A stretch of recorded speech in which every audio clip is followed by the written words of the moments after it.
Mountain Empire, Kempo Karate, Mixed Martial Arts.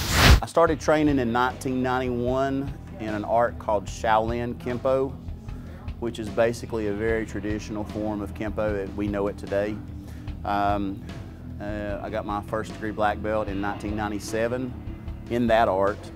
And then later that year, I started training in Techu Shinryu Kempo Karate, which basically translated means Way of the Iron Spirit. And I'm one of 3 schools in the American Kempo Association, founded by Tommy Siegler out of Augusta, Georgia. I've been training for about 2.5 years. I like my coach. I love my coach. Without him, man, I don't know where I'd be today. And my teammates, everybody, we work together as a team. Everybody here, I trust them with my life. You know, any one of my teammates could coach me and corner me at any time. We know how each other work and roll. So that's probably my favorite aspect. I fight out of Mountain Empire Kempo Karate. My style is stand-up, but I also got some grappling and some wrestling. So I had 2 years of high school wrestling at Virginia High School, and I made it to state my first 2 years.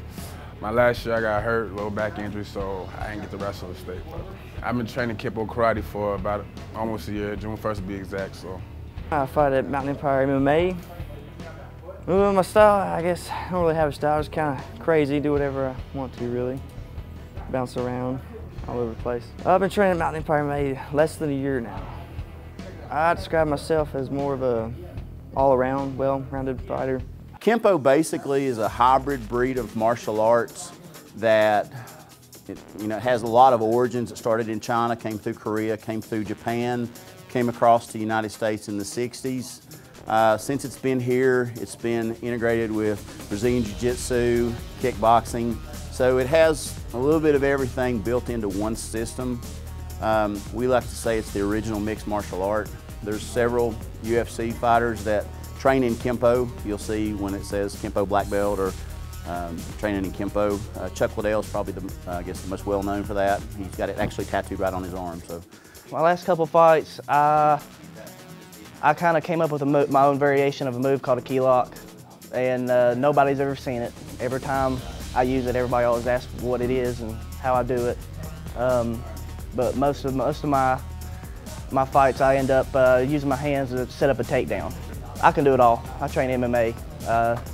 I have a wrestling background, but I would prefer to stand. It's new to me compared to my wrestling background. So my diversity helps with any situation, so I can take it anywhere. From my back to my feet, wrestling, everything helps. Everything kind of rolls together. I also train with Stephen Thompson. He's a world-class kickboxer. He's 54-0. He just turned pro in MMA, and he's just a phenom. He's the best striker I've ever seen. He has UFC fighters train with him all the time to get better, and every time I go down there I learn something, have something to take back. Oh, my last fight, it was a pretty good match. It was a rematch from my February 19th fight in Gatlinburg or whatever. I lost title fight by pretty bad circumstances or whatever. I got screwed or whatever. But I had a rematch nevertheless like 2 weeks ago, and we went 5 4-minute rounds, and he won by decision. But ain't no shit with my game. I fought hard and I went hard, so I'm still smiling. My last win was a Kingsport. Bobby had like a minute and a second. I knocked him out, whatever. So that's that.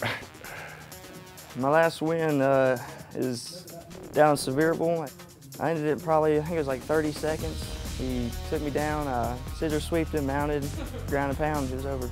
My record is 3-2 now. Well, we actually have 9 fighters who are actively training to compete now.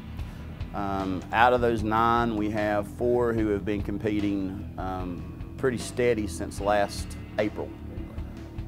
Josh Boer, Billy Mullins, Mike Anderson, and Tyrone Jackson. They have built quite a little following with their fights. I think one of the things that separates us from other teams in the area or other schools is the fact that we were a true stand-up school first. So, you know, we teach the stand-up the way it's supposed to be taught. And with the addition of the Carlos Machado Jiu-Jitsu now, we actually have, we taught Jiu-Jitsu before, but now we actually have the brand name and the backing that goes with it, because with that, it rounded our program out. Cage Brawl 1, it was probably one of the best shows I've been to. I love the scenario, the scenery, and everything. They had a really good setup. The cage was phenomenal. I loved the way they had it set up in there, and it was very nice. They had cameras set up, and you could view your little walkout and all that, and I loved it. It was one of my favorite shows I've ever fought in. My experience with Cage Brawl 1 was fantastic. I liked it. It's a good place.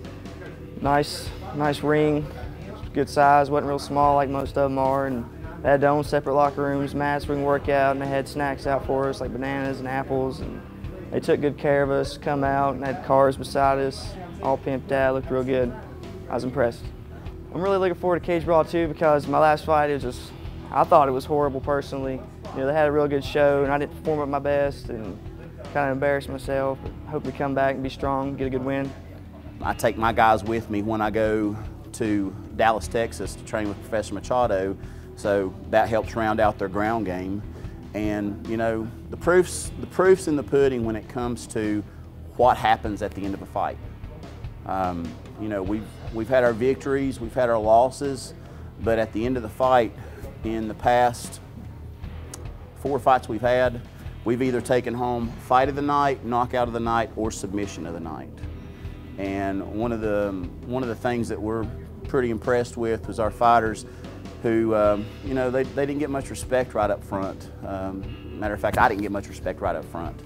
But what's happened now is, you know, things kind of calmed down over the months and the fights that have happened, and the fighters have done the talking. So yeah, I think their results have really spoken for themselves. If you want to come see Cage Brawl 2, don't miss it, don't blink. It's going to be a good one. I really recommend you come out to Cage Brawl 2. You know, it's an exciting show. We got all our local fighters such as Ty and Josh, which are really great, and Billy Mullins and all of them, and it's an awesome show, and it's a great MMA experience. And if you've never been, come on down and have a great time. Come see it. You're going to love it. Cage Brawl 2, June 4th. Mountain Empire MMA, we're coming for you. You guys ready for the challenge? Bring it on! Cage Brawl Fighting Championships and Tri-City Sign Dealers presents Cage Brawl 2 Friday, June 4th at Meadowview Convention Center in Kingsport. Cage Brawl 2 brought to you by Tri-City Sign Dealers. Cage Brawl, be there.